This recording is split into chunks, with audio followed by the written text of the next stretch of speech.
नमस्कार दोस्तों, स्वागत है आपका हमारी एपीएस क्लासेस में। चैनल पर नए हैं तो चैनल को सब्सक्राइब, शेयर, कमेंट, लाइक अवश्य करें। चलिए दोस्तों, आज बात करते हैं अजीत चंद पर। अजीत चंद से पहले हम चर्चा कर लेते हैं जो टॉपिक हमने कल पढ़े थे।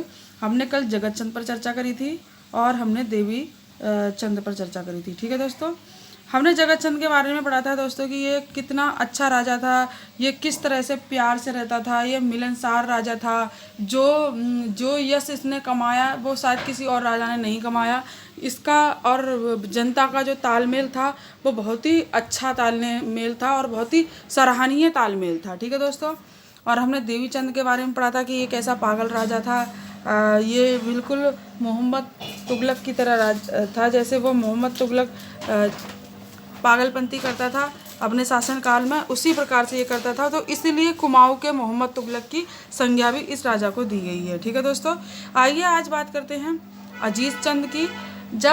चलिए दोस्तों, आगे बढ़ते हैं, बात करते हैं अजीत चंद की। अगर हम अजीत चंद की बात करें दोस्तों तो ऐसा माना जाता है कि देवी चंद जो थे, देवी चंद के जब आखिरी समय चल रहा था और बिष्टों के द्वारा उसकी हत्या कर दी गई। ठीक है, बिष्टों ने उसे मार दिया। कुछ इस तरह का अराजकता टाइप फैल गई थी क्योंकि ये राजा भी थोड़ा पागल टाइप का था। तो बिष्टों का जो बिष्ट हुआ करते थे, इसके सलाहकार जो हुआ करते थे वो बिष्ट हुआ करते थे।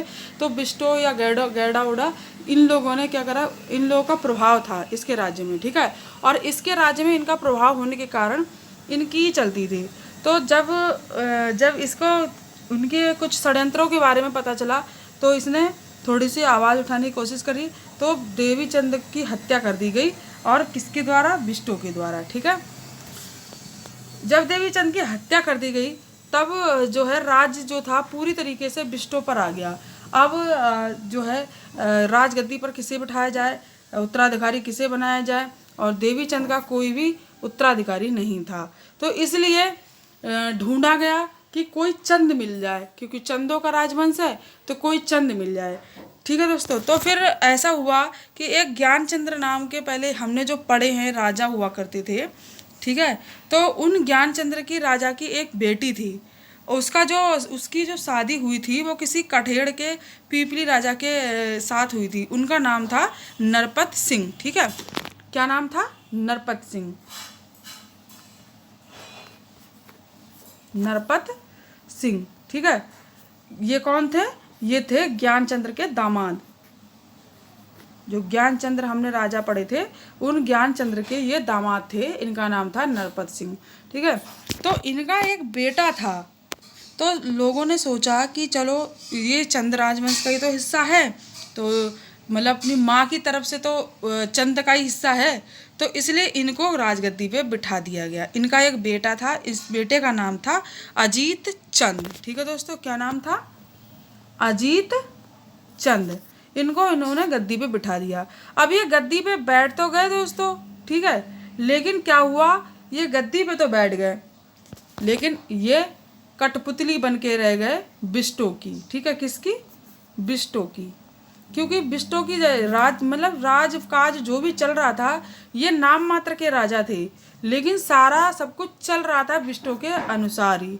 धीरे धीरे धीरे धीरे इन्हें चीज़ें समझ में जब आने लगी, चीज़ें समझ में आने लगी, तब उन लोगों ने अपना असली रंग दिखाना चालू कर दिया। ठीक है, और इन दोनों के बीच इस हद तक मुठभेड़ हुई कि फिर बिष्टों को, जो बिष्ट हुआ करते थे, बिष्टों ने इनकी भी हत्या कर दी। ठीक है, किसकी? बिष्टों ने इनकी भी हत्या कर दी, अजीत चंद की। ठीक है दोस्तों, तो ऐसा माना जाता है कि जो उस समय का जो शासनकाल था उसे जो है गैंडागर्दी के नाम से भी बुलाया जाता है। ठीक है, तो ऐसा भी प्रश्न बन जाता है कि गैंडागर्दी का शासनकाल किसके समय पे था? तो वो अजीत चंद के समय पे था। ठीक है, अब गैंडागर्दी क्या होती है दोस्तों, आइए इस पर भी चर्चा कर लेते हैं। देखिए दोस्तों, आइए दोस्तों, गैंडागर्दी क्या है, हम इस गैंडागर्दी पर पहले चर्चा कर लेते हैं। देखिए दोस्तों, गैंडागर्दी का मतलब होता है एक प्रकार की गुंडागर्दी। ठीक है, हमारी भाषा में। आइए इसे किताबी भाषा में समझ लेते हैं। जो अजीत चंद थे, अजीत चंद के समय एक हुआ करते थे मानिक चंद। ठीक है, मानिक चंद हुआ करते थे। तो मानिक चंद के एक पुत्र थे, उनका नाम था पूरनमल। ठीक है, क्या नाम था? पूरनमल। पुरनमल का जो पुरनमल का चंद प्रशासन पर पूरा प्रभाव था। ठीक है दोस्तों, जो चंद प्रशासन चला करता था, चंद प्रशासन पर पूरा इनका प्रभाव था, पूरा इनके ही मुताबिक चलता था। जो अजीत चंद थे वो बेचारे तो सिर्फ कठपुतली बनकर रह गए थे, क्योंकि चंदों ने उनको शासन पर बनाया था, तो ये बेचारे सिर्फ कठपुतली बनकर रह गए थे। इनको अपने अधिकारों के बारे में पता नहीं था, इनको अपनी पावर के बारे में पता नहीं था, मतलब इन्हें नॉलेज नहीं थी अपनी पावर की।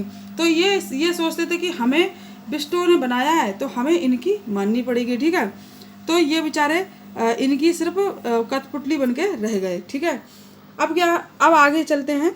देखिए, जनता पर इनका पूरा प्रभाव था किसका? पुरनमल का। ठीक है, किसका? पुरनमल का। तो ये बहुत ही अत्याचारी प्रकार का आदमी था, बहुत ही अत्याचार करता था। राजा नहीं था, लेकिन वहाँ की जो प्रजा थी उस पर बिल्कुल राजागिरी दिखाता था, और राजागिरी दिखाकर ये मतलब जो है वहाँ की जनता का शोषण करता था बहुत ज़्यादा। ठीक है, उस समय का जो समय काल है दोस्तों, उस समय के समय काल को नाम दे दिया गया गैंडा गर्दी का। ठीक है, गैंडा गर्दी का। और दोस्तों, प्रजा को इतना शोषण करते थे और प्रजा पर तरह तरह के कर भी लगा रखे थे इन लोगों ने। ठीक है, प्रजा को एक तो शोषित करते थे, ऊपर से उन पर कर भी लगा रखे थे, जिस प्रकार से उन पर डबल शोषण हुआ करता था। चलिए दोस्तों, आगे बढ़ते हैं। अब बात करते हैं डोटी कल्याण चंद की। ठीक है, डोटी कल्याण चंद की। अब डोटी कल्याण चंद, अब कल्याण चंद के आगे डोटी क्यों लगाया? देखिए, कल्याण चंद पहले भी आ चुका है, और पहले भी बहुत दो ज्ञानचंद आ चुके हैं, पहले दो वीरचंद आ चुके हैं। जो सबसे पहले हुए हैं वो फर्स्ट होंगे, और जो बाद में आते रहेंगे वो सेकंड, थर्ड, फोर्थ होते जाएंगे। ठीक है दोस्तों, तो एक मतलब इस राजवंश में एक ही नाम के कई कई राजा हुआ करते हैं, तो हम उन्हें फर्स्ट, सेकंड, थर्ड इस तरह से नाम दे देंगे। ठीक है दोस्तों, तो ये डोटी कल्याण चंद है, इनके आगे डोटी लग गया है तो फर्स्ट सेकंड लगाने की जरूरत नहीं है। तो डोटी कल्याण चंद जो हैं, इन्हें डोटी कल्याण चंद का नाम क्यों दिया गया? देखिए, इस पर भी हम सबसे पहले चर्चा कर लेते हैं, आगे फिर हम बढ़ेंगे। तो दोस्तों, ये ऐसा माना जाता है कि जो डोटी के कल्याण चंद थे ये नेपाल में निवास करते थे। ठीक है, ये किसी नारायण चंद्र के पुत्र हुआ करते थे, और बहुत ही गरीबी में बेचारे वहाँ नेपाल में जाके बस गए थे। कभी युद्ध हुआ होगा, किसी ने हमला करा होगा डोटी वोटी ने या किसी ने, तो ये वहाँ पे जाके बस गए थे, और वहीं फिर भी ये वहाँ से आए नहीं थे, इनका वंशज होगा वहीं कहीं, तो ये वहीं पे बेचारे बसे हुए थे, मेहनत मजदूरी कर रहे थे और बहुत ही गरीबी में अपना जीवन यापन कर रहे थे। तो जब अजीत सिंह की मृत्यु हो गई तो फिर ढूंढा गया कि कोई बारिश लेके आओ भैया, कोई उत्तराधिकारी होना चाहिए, कोई उत्तराधिकारी होना चाहिए। ठीक है, तो फिर जो है डोटी कल्याण चंद को नेपाल से ढूंढ के लाया गया। ठीक है, वहाँ के ही स्थानीय लोग थे, वो इन्हें ढूंढ के लेके आए, और ढूंढ के लेके आके मानिक चंद और पूरन चंद जो गैडा थे उनके द्वारा गद्दी पर बैठा दिए गए। ठीक है दोस्तों, इसके द्वारा 1743 से 1744 ईस्वी में एक अली मोहम्मद खां का नाम, जो रोहिल हुआ करता था। ठीक है, उसके 3 सेनापति थे, जो एक का नाम था रहमत खां, दूसरे का नाम था पैदा खां, और तीसरे का नाम सरदार खां। ठीक है, मतलब हाफिज, रहमत खां। ठीक है, 3 कौन कौन से थे? देखिए, इनके सरदारों के नाम पहले देख लेते हैं। इसका जो सरदार था उसका नाम था मोहम्मद खां। ठीक है, ये था रोहिलों का सरदार, मतलब रोहिलों का जो राजा था वो था ये। और इसके 3 सेनापति थे, उनका एक का नाम था हाफिज रहमत खां। ठीक है, रहमत खां, और दूसरे का नाम था पैदा खां। ठीक है, पैदा खां, और तीसरे का नाम था सरदार खां। ठीक है, ये थे रोहिल। तो इन रोहिलों ने आक्रमण कर दिया इस राजा पर, कल्याणचंद राजा पर। ठीक है, और इन्होंने मतलब कुमाऊं पर इन्होंने आक्रमण कर दिया, क्योंकि कुमाऊं का राजा तो यही था कल्याणचंद, तो इन पर आक्रमण कर दिया था। तो इनके एक शिवदत्त जोशी हुआ करते थे रुद्रपुर में, तो रुद्रपुर में शिवदत्त जोशी के नेतृत्व में कुमाऊं की सेना लड़ी, बहुत लड़ी, लेकिन पता क्या हुआ, लड़ी तो, लेकिन अल्मोड़ा से सहायता नहीं मिली उनको। रुद्रपुर की सेना लड़ी, यहाँ इनकी रुद्रपुर की टुकड़ी थी जो वहाँ के जो नेतृत्व कर रहे थे वो शिवदत्त जोशी थे, तो उनके द्वारा युद्ध लड़ा गया। लेकिन अल्मोड़ा की सेना ने साथ नहीं दिया। अगर अल्मोड़ा की सेना साथ दे देती तो ये हारते नहीं, ठीक है। लेकिन ये बेचारे मतलब उनके सामने टिक नहीं पाए और इन्हें हार का सामना करना पड़ गया, ठीक है। तो ये बेचारे हार गए जब, तो हारने के बाद ये लोग जो थे इनने बड़खेड़ी के गढ़ काठ गोदाम में जाके शरण ले ली, ठीक है। जो भी ये शिवदत्त जोशी वगैरह की जो टोली वगैरह थी, ये इन लोगों ने जाके वहाँ पे शरण ले ली काठ गोदाम में, ठीक है, जो कि हमारे हल्द्वानी के पास, मतलब हल्द्वानी के नैनीताल से पहले हल्द्वानी के बाद में है।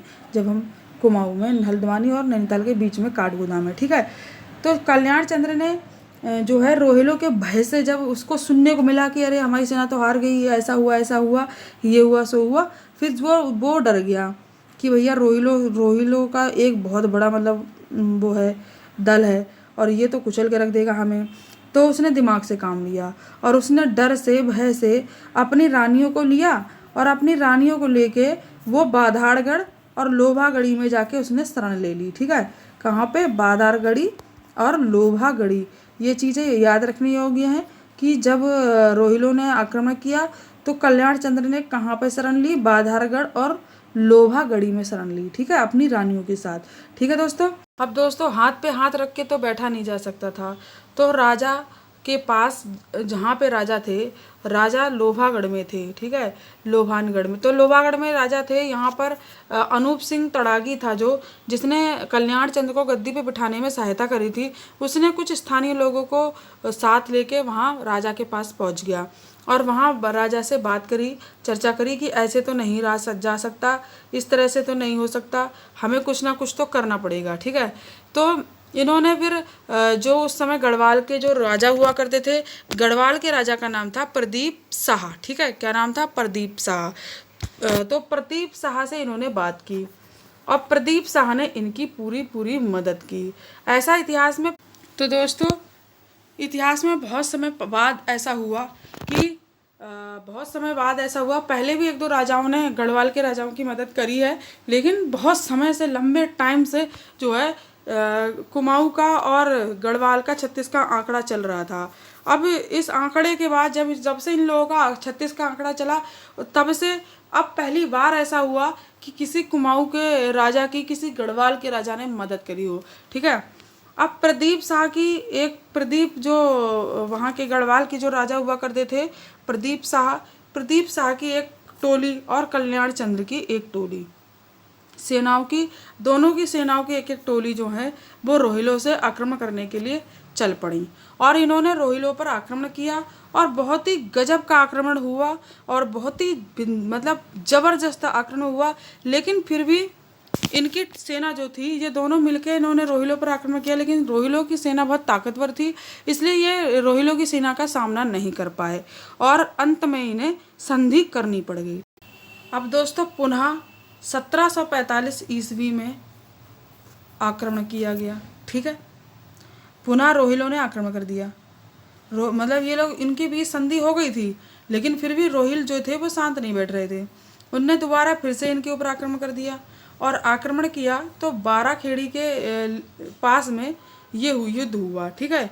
रोहिलों की सेना का जो नेतृत्व कर रहा था वो था रजवखां, ठीक है, कौन था? रजवखां।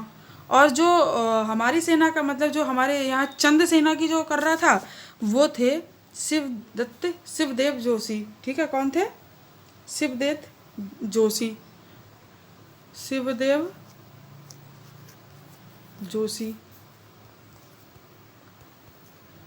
तो शिवदेव जोशी के द्वारा नेतृत्व किया गया और इस बार रोहिलों के और चंदों की सेनाओं के बीच में काफ़ी घमासान युद्ध हुआ और ये इस युद्ध में शिवदेव जोशी की जीत हो गई और इन्होंने जो इनके नेतृत्व में इन्होंने रोहिलों को खदेड़ दिया, ठीक है दोस्तों। तो दोस्तों पिछले वीडियो में चंद राजवंश की जो पार्ट 3 की वीडियो है उसमें एक जगह पर थोड़ी सी मिस्टेक हो गई है। उसमें अगर लोगों ने नोट्स बनाए हैं तो वो लोग ये अपना सुधार कर लें। पृथ्वी जो गढ़वाल के राजा हुआ करते थे, पृथ्वी शाह पति, ठीक है। तो पृथ्वी शाह पति के यहाँ पे दारा शिकोह का जो बेटा था सुलेमान शिकोह, इसने शरण ली थी, ठीक है। और पृथ्वी शाह पति ने इन्हें शरण दी थी, ठीक है। और लेकिन जो है पृथ्वी शाह पति के बेटे का नाम मानिक शाह नहीं था, मेदिनी शाह था, ठीक है दोस्तों। यहाँ पर मिस्टेक हो गई है, मेदिनी शाह, तो ये सुधार कर लें, जिसने कि कुछ समय के बाद औरंगजेब को वापस कर दिया था सुलेमान शिकोह। तो दोस्तों आज बस इतना ही, कल मिलेंगे अगली वीडियो के साथ, अगले टॉपिक के साथ। तब तक के लिए नमस्कार। वीडियो अच्छी लगी हो तो वीडियो को लाइक, सब्सक्राइब, शेयर, कमेंट अवश्य करें।